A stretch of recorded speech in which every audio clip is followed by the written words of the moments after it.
Nahalata nga ng buong Aldab Nation ang gagawing pagpapalit na ni Maine Mendoza at Alden Richards ng Polkersons.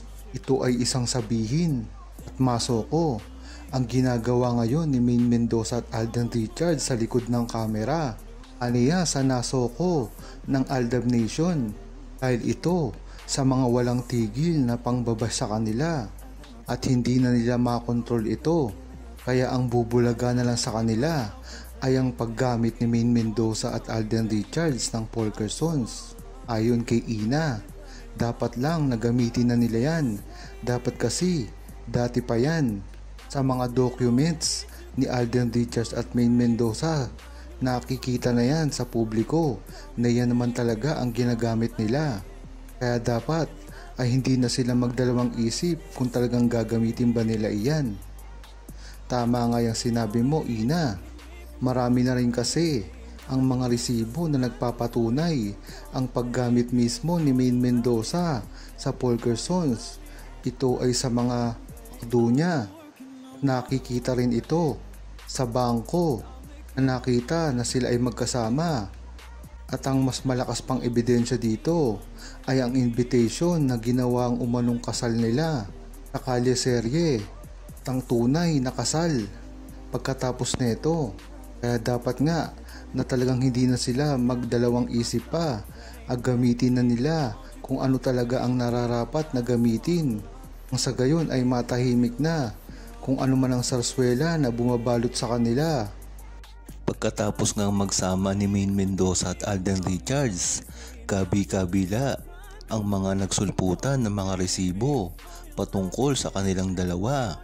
Ito ay ang binunyag isang ADN mismong naging totoong feelings ni Maine Mendoza patungkol kay Alden Richards. Ang sabi niya kay Christy per minute, "Matagal ka ng kuda, may hawak kang sekreto ni Alden Richards. Bakit ayaw mo pang ilabas para makubra mo na ang sobre?" Pinatatamaan nga dito ay ang isang sikat na reporter. Ito ang nakalahad sa usapang iyon.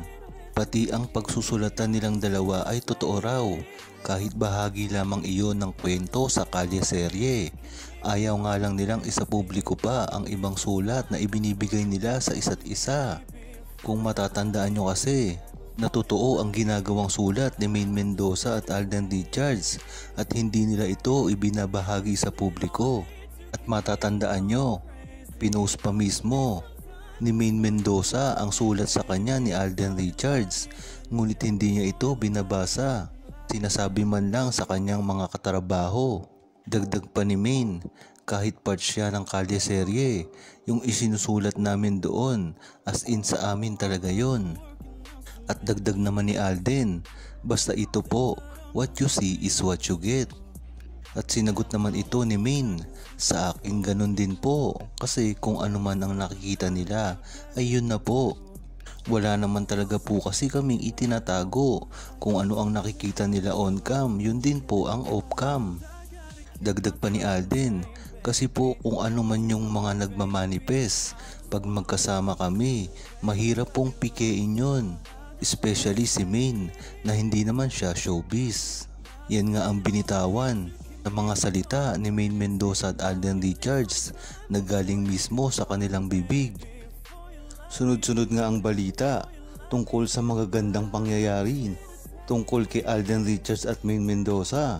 Bakas na bakas kasi sa mukha ng dalawa ang tuwa at saya nang magkitang muli ito.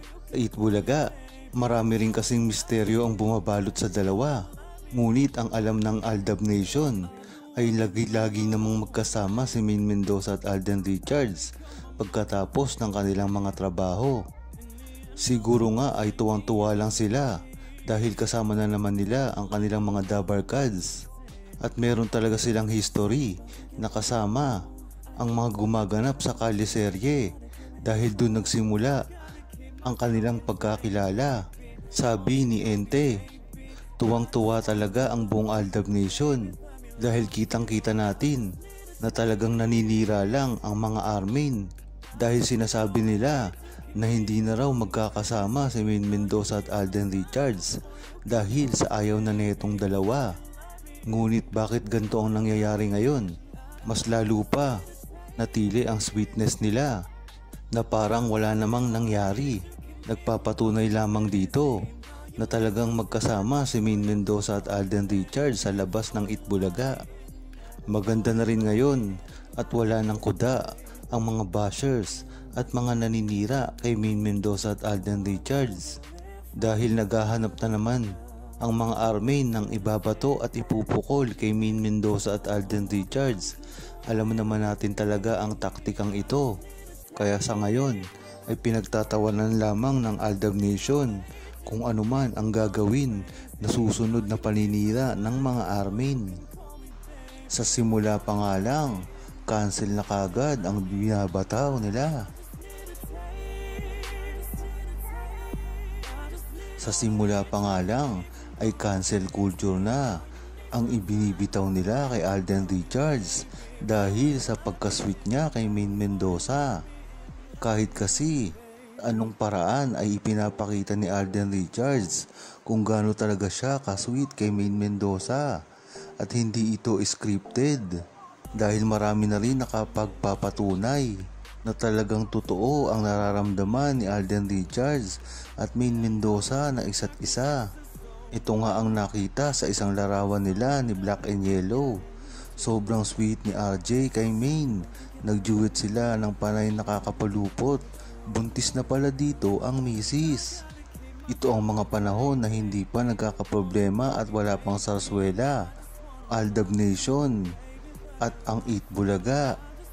Talagang ang matagumpay na nasira nila ang malaking bahagi ng Aldab Nation na talaga namang alam natin sa simula pa lamang ay inuumpisa na nila para masira at mawala ng tiwala at respeto ibang tao kay Maine Mendoza at Alden Richards.